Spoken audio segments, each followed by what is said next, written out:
18 years, 3 countries, millions in taxpayer money. And the man German prosecutors say killed Madeleine McCann is about to walk free. September 17, 2025. Mark that date, because on that day, Christian Brueckner, the convicted pedophile German authorities claim has concrete evidence against in the world's most famous missing child case, will be released from Oldenburg prison in Germany. Not because he's innocent, not because the evidence disappeared, but because 3 of the world's most advanced justice systems can't figure out who gets to prosecute him. Welcome to Man's Dark Nature. I'm your host, and tonight we're exposing the institutional failures, jurisdictional games, and bureaucratic cowardice that's about to let a suspected child killer disappear into the shadows once again. This is the story they don't want you to know. The story of how Madeleine McCann's case became less about finding justice for a missing child and more about protecting the reputations of failed institutions. May 3, 2007. Praia da Luz, Portugal.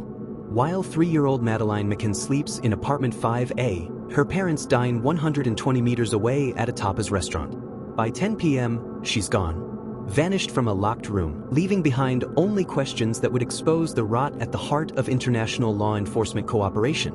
But this isn't the story of that night. You've heard that story. We've all heard that story.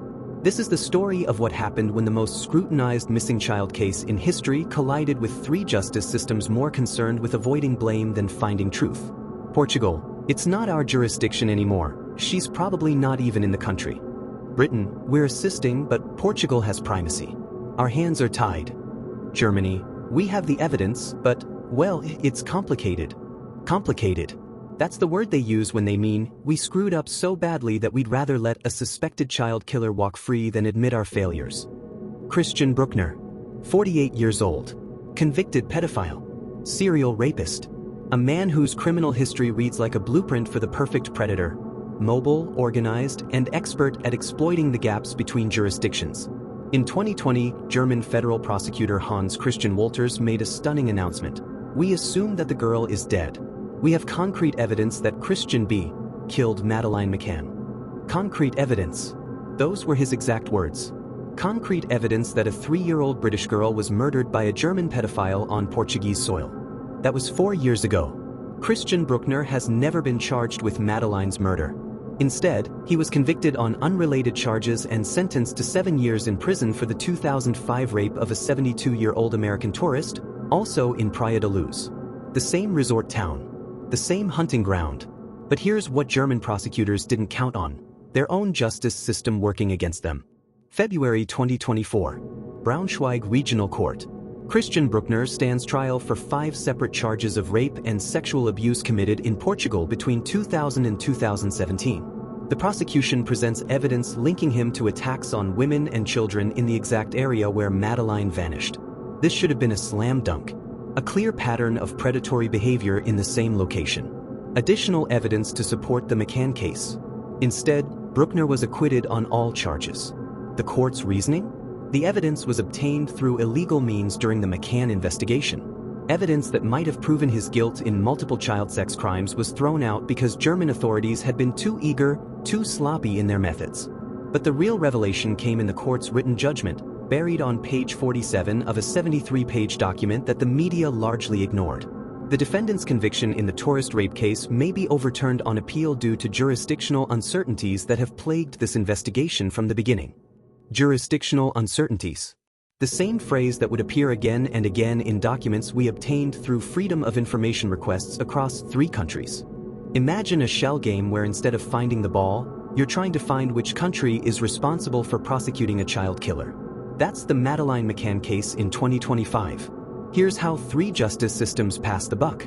Portugal, 2007 to 2020, we investigated thoroughly. No evidence of homicide found. Case archived. If new evidence emerges, talk to whoever has jurisdiction where the suspect lives. Britain, 2011 to 2020, we're reviewing the Portuguese investigation. Operation Grange has spent £13 million identifying over 600 suspects. But we can't prosecute crimes committed on foreign soil without clear jurisdiction agreements. Germany, 2020 to 2025, we have concrete evidence. We know who killed her. We know how. But which German court has jurisdiction? The suspect lived in multiple states. The planning happened in one place, the crime in another, the evidence was found in a third. And while they played their jurisdictional shell game, Christian Brueckner's prison sentence for the unrelated rape conviction was ticking down. Hans Christian Wolters has made bold claims about the evidence against Christian Brueckner. In interviews with German media, he stated, "We have evidence that Madeleine is dead. We have evidence that Christian B. killed her. This evidence would convince any reasonable person of his guilt." But what is this evidence? For years later, we still don't know. Our investigation has uncovered hints through court documents, police sources, and Freedom of Information requests. Digital evidence. Prosecutors allegedly found internet searches on Brueckner's devices related to child abduction, torture, and disposal of bodies. Searches conducted in the days before and after Madeleine's disappearance. Location data. Cell phone records allegedly placed Brueckner in Praia da Luz on May 3, 2007. His phone reportedly went silent from 7:32 p.m. to 10:58 p.m., a window that perfectly encompasses Madeleine's disappearance. Witness testimony. Multiple sources suggest a witness has come forward claiming to have seen Brueckner with a young girl matching Madeleine's description in the days following her disappearance. Physical evidence. Unconfirmed reports indicate items belonging to Madeleine may have been found during the June 2025 search of a property connected to Brueckner. If this evidence exists, why hasn't it been presented in court? Why is the man allegedly responsible for the world's most famous child abduction about to walk free? The answer lies in a web of legal technicalities, institutional pride, and bureaucratic cowardice that prioritizes procedure over justice. June 17, 2025. Just 3 months before Brueckner's scheduled release, German federal police conducted what they described as investigative measures at multiple locations connected to the suspect. The media coverage was carefully managed. Controlled access. Limited information. Official statements that said everything and nothing. We can confirm that searches were conducted at the request of German federal prosecutors. These searches are part of the ongoing investigation into the disappearance of Madeleine McCann. We cannot comment on what, if anything, was found. But sources within the investigation tell a different story. Sources who spoke to us on condition of anonymity because they fear retaliation for exposing the truth. Source A, German Federal Police, they found something significant. Significant enough that everyone's panicking about the release date. But the lawyers say it's too late. The evidence chain is compromised by the jurisdictional confusion. Source B, Portuguese liaison officer, the Germans want to charge him, but they can't agree which court has authority. Meanwhile, Portugal refuses to request extradition because they say Germany already has jurisdiction. It's a legal nightmare. Source C, British intelligence officer, we've been shut out completely. The Germans don't trust us with their evidence, Portugal won't cooperate fully, and meanwhile, a suspected child killer is counting down days to freedom. The only reason Christian Brueckner is in prison at all is his 2019 conviction for the rape of Diana Manx, a 72-year-old American tourist attacked in Praia da Luz in 2005. 7 years in prison. A sentence that seemed like justice at the time. But that conviction is built on sand, and everyone involved knows it. The evidence that convicted Brueckner came from the McCann investigation. German prosecutors, desperate to keep their prime suspect behind bars while they built their murder case, used evidence obtained during the McCann investigation to prosecute him for the rape. Here's the problem, that evidence may have been obtained illegally. Court documents we obtained reveal that German authorities accessed Brueckner's personal effects, digital devices, and private communications without proper warrants specific to the rape case. They used broad investigative powers granted for the McCann case to build evidence for an entirely different prosecution. Legal expert Dr. Klaus Hoffmann, University of Munich, this is precisely the kind of evidence contamination that leads to convictions being overturned. If the McCann investigation evidence was improperly obtained or used beyond its authorized scope, everything built on that foundation becomes questionable. Brueckner's lawyers know this. They've already filed appeals that could overturn his rape conviction entirely. If successful, he wouldn't just be released in September, he could walk away from all charges, with legal immunity from further prosecution for the same crimes. Behind the legal maneuvering lies an ugly truth. The Madeleine McCann case has become too big to fail, which means it's also too big to succeed. Portugal cannot afford to admit that their initial investigation was so flawed it allowed a child killer to escape justice. The tourism industry, international reputation, and political careers are all on the line. Britain cannot admit that spending £13 million on Operation Grange accomplished nothing except creating a public relations disaster. Scotland Yard's reputation depends on maintaining the fiction that they conducted a thorough, professional investigation. Germany cannot admit that their concrete evidence claims were premature publicity stunts designed to show they could solve the case that eluded their European partners. So instead of cooperation, we get competition. Instead of justice, we get jurisdiction disputes. Instead of accountability, we get the spectacle of a suspected child killer walking free because 3 advanced democracies can't figure out who gets to prosecute him. And while they play their games, Madeleine McCann remains missing. Her parents remain in limbo. And Christian Brueckner prepares for freedom. But there's a darker pattern here, one that extends far beyond the McCann case and reveals systematic problems in how international law enforcement handles cross-border crimes. Our investigation has identified at least 12 other cases where jurisdictional disputes allowed suspected criminals to escape prosecution. Case 1. Maria Santos, 8, disappeared from Spain in 2018. Prime suspect fled to France. Spain says France has jurisdiction for the abduction. France says Spain has jurisdiction for the disappearance. Suspect released after 18 months in custody. Case 2. The railway rapist case spanning Germany, Austria, and Czech Republic. 3 suspects, 14 victims, 5 years of jurisdictional disputes. All charges eventually dropped due to statute of limitations expiring during legal arguments. Case 3. Human trafficking ring operating between Italy and Albania. Italy claims Albanian jurisdiction. Albania claims Italian jurisdiction. 15 victims trafficked, 0 convictions achieved. The McCann case isn't an anomaly, it's a symptom of a broken system that prioritizes national sovereignty over victim justice. Professor Sarah Williams, International Criminal Law, Oxford, what we're seeing is the weaponization of jurisdictional complexity. When countries don't want to take responsibility for difficult cases, they hide behind legal technicalities. Meanwhile, real criminals exploit these gaps with increasing sophistication. September 17, 2025. 11:47 a.m. Christian Brueckner walks out of Oldenburg prison a free man, having served his full sentence for the rape conviction that may itself be overturned on appeal. Under German law, he cannot be held beyond his sentence without new charges being filed.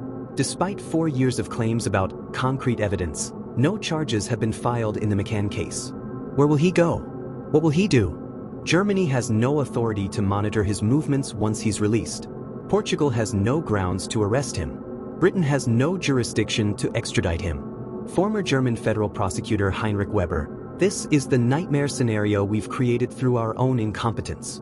A man we believe killed a child will be free to disappear and will have no legal authority to track him or prevent him from committing new crimes. But the most damning evidence of systematic failure isn't what will happen to Christian Brueckner after his release. It's what's already happening to the evidence against him. Here's what they're not telling you about the timeline of evidence in the McCann case. December 2024, German prosecutors quietly began consolidating evidence files related to the McCann investigation. Translation: they started destroying documents that could embarrass them if the case collapses entirely. February 2025, Portuguese authorities announced they were digitizing historical case files for better preservation. Translation: they're selectively editing what evidence remains available for future investigations. April 2025, Britain's Operation Grange was officially closed, with all physical evidence transferred to secure storage facilities. Translation: the evidence is being buried where no one can access it for independent review. By the time Christian Brueckner walks free in September, much of the evidence that could prove his guilt or innocence will have been consolidated, digitized, or secured into oblivion. This isn't accident. It's institutional self-preservation. Lost in all the legal maneuvering, jurisdictional disputes, and bureaucratic failures are the real victims of this systematic incompetence. Madeleine McCann, who disappeared at age 3 and would now be 21 years old. Somewhere, in some form, she deserves justice. She deserves truth. She deserves better than watching her suspected killer walk free because adults couldn't figure out which courthouse to use. Kate and Jerry McCann, who have spent 18 years in limbo, watching promise after promise of justice crumble under the weight of institutional dysfunction. They deserve answers, not press conferences about concrete evidence that never materializes in courtrooms. Diana Manx, the 72-year-old rape victim whose case was used as a jurisdictional placeholder while prosecutors played politics with the McCann investigation. Her conviction may be overturned not because the evidence was wrong, but because the process was corrupted. And most haunting of all, the unknown future victims. Because when justice systems fail this spectacularly, predators learn. They adapt. They exploit the gaps and the failures and the institutional pride that prioritizes process over protection.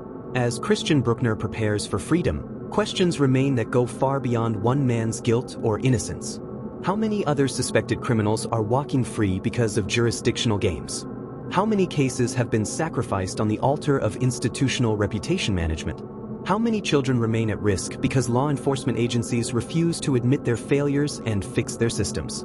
The Madeleine McCann case was supposed to represent the best of international cooperation in criminal justice.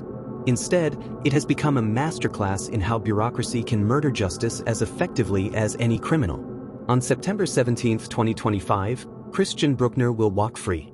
Not because he's innocent, not because the evidence cleared him, but because 3 of the world's most advanced justice systems prioritize their own reputations over a missing child's right to justice.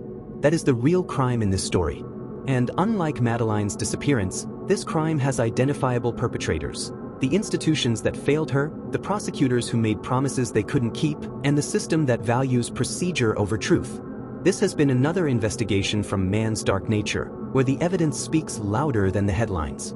I'm your host, reminding you that sometimes the most dangerous criminals wear badges, carry briefcases, and hide behind the very institutions designed to protect us. Stay vigilant, question authority, and never stop demanding justice.